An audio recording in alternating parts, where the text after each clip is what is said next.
Welcome back to the channel. Today we're going to talk about user input, and the great thing about user input is that we're going to accept information from the user, we're going to manipulate that data, and then we're going to output it back to them. And there's some major concepts that we're going to cover today, and we're going to cover input, we're going to cover type, int, upper, lower, and capitalize. Some of the major ones that we're going to deal with, especially when we accept user input today. Let's get started. So what is the input function? Capturing user input is one of the most fundamental programming tasks.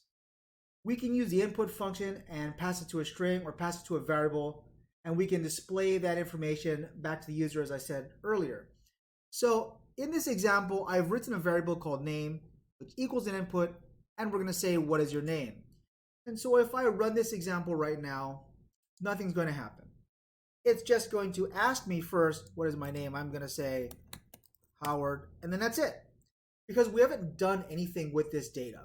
In fact, a little side note, if you have this line right here and you notice there's no space after the question mark, it is because in our input statement we put a literal space. So if we wanted to print out the value, just like you've learned in the first lesson, we would say print name. And if I ran it again, it's going to ask me what is my name. I'll give it my name, and it'll just show it right there.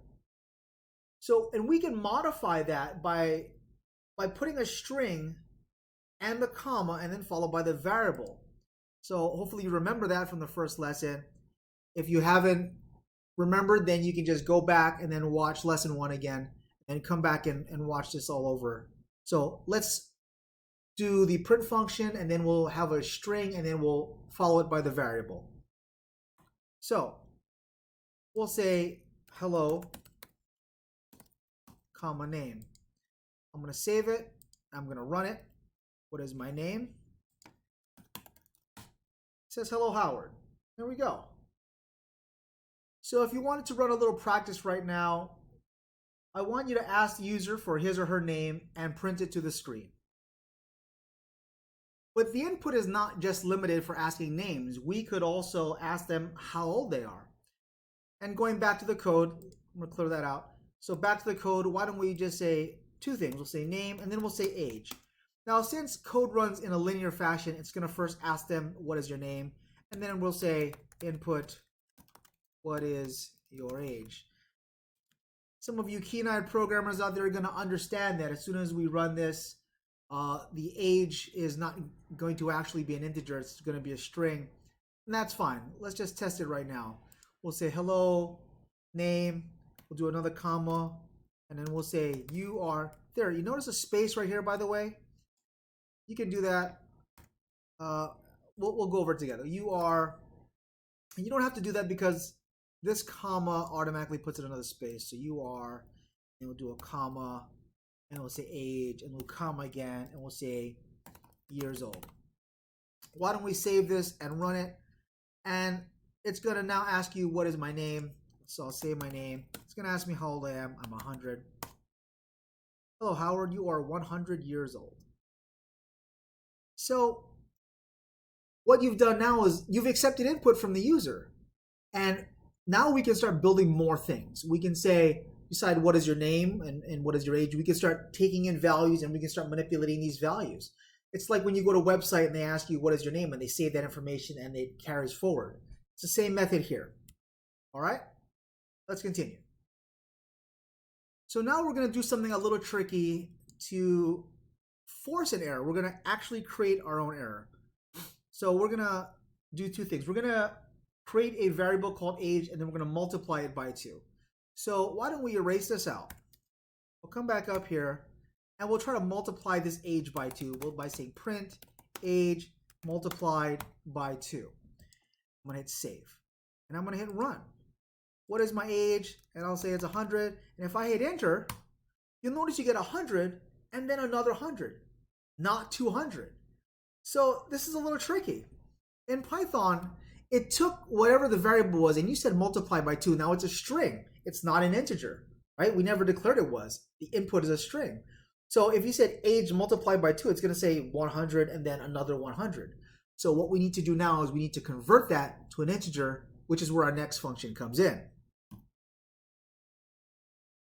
Before we understand how to convert data, we need to understand first what type it is. And so I want to teach you the type function. So starting from this blank screen, we're going to learn the type function. And the type function will first let us know what type of data this is. So if I have a variable that says name and it's an input function that says, what is your name? And then I'm going to print the type of name. Notice that it is a function inside of another function. So name goes inside of type and type goes inside of print. If we run it, we're going to get what is your name? I'll say it's Howard. And then you'll see this class str. This is a string class. So why don't we learn how to convert this string class by using the int function? In our last practice, we need to make sure that the input is an integer data type. And to do that, we need to convert it into an int. So let's take a look at my screen now, and then let's convert the age, which is a string, into an integer, and then we'll apply math to it and we should get a better result. So if we say age again equals an input, and then we ask them what is your age, well, we now need to use the int function.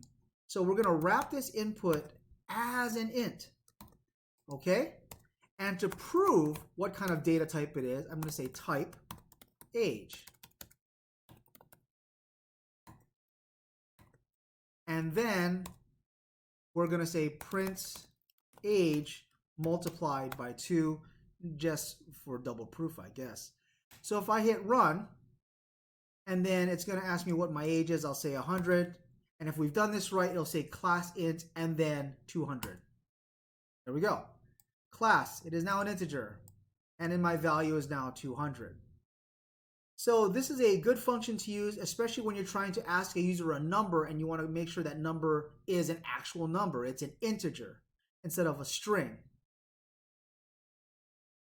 So previously you might have recalled that I said floats, and floats have the decimal points at the end, and that's great, especially when you're dealing with things like money. So why don't we erase all this? And then we'll say cash equals an input. We will say, how much money do you have? What a personal question. And then we'll wrap that as a float. All right. We will print the data type again, so I can show you what it looks like. And then we'll print cash multiplied by, let's just say 2. And when I run this, how much money do I have? I have $200. Notice I didn't put in decimals. Class, it is a float, and now I have 400.0. Great. That's exactly what we're looking for. So now that you've learned how to convert an input into an integer and a float, there's, it's good to learn how to convert these numbers, because when you start writing code and you start building like calculators, you want to have proper numbers. You want to be able to calculate proper values instead of having a mismatch of things. So let's go ahead now and talk about upper, lower, and capitalize. The reason why we need upper, lower, and capitalize is because, as we've said earlier, whenever you write code, if someone types in your name with an uppercase letter or a lowercase letter, they're two different things. They're not the same. And we want to make decisions based on that. And we want to make sure that whenever they input a value, it wants to match something else, right? So if we say name equals an input, what is your name? And later on, when you do the if-else statement lessons, you'll understand why this is important. So we ask them what is their name, and then what we're going to do now is we're going to print their name.